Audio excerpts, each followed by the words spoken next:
Hyper mean increase and plasia mean molding or formation. So hyperplasia is the increase in cell formation. In other words, you can say an increase in the number of cells. Hyperplasia occurs if the tissues or cells are capable of replication. As I told you, it can occur side by side with hypertrophy and often in response to the same stimulus. Like hypertrophy, hyperplasia can be physiologic or pathologic.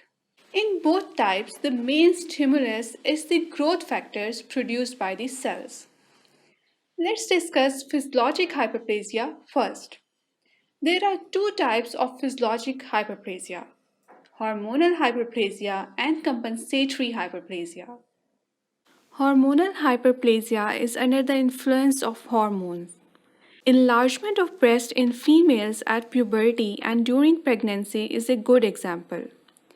Whereas in compensatory hyperplasia, a tissue graft or residual tissue grows after removal or loss of part of an organ. For example, when part of a liver is resected, mitotic activity in the remaining cell begins as early as 12 hours. Uninjured hepatocyte and non-parenchymal cells release polypeptide growth factors that stimulate hyperplasia. The actual weight of the liver is restored. Growth inhibitors then turn off the process of cell proliferation. Coming to the pathologic hyperplasia, it is caused by excessive hormonal or growth factor stimulation. For instance, endometrial hyperplasia. See the normal endometrium after the menstrual cycle.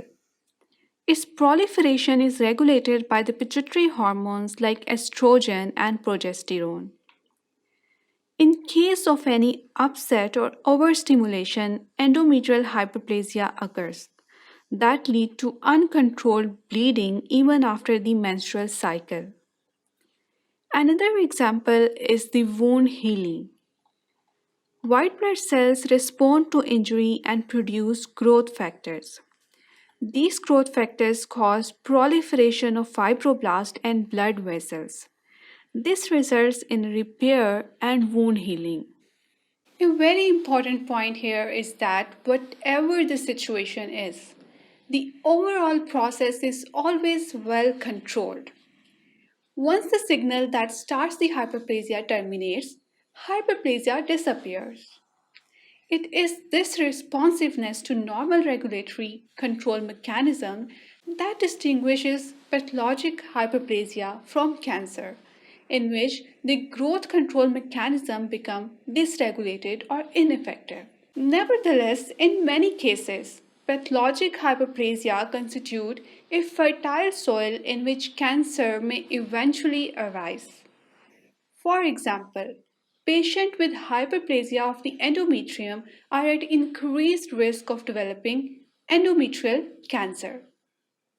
So that was all about the hyperplasia. Let's move to next section to study atrophy.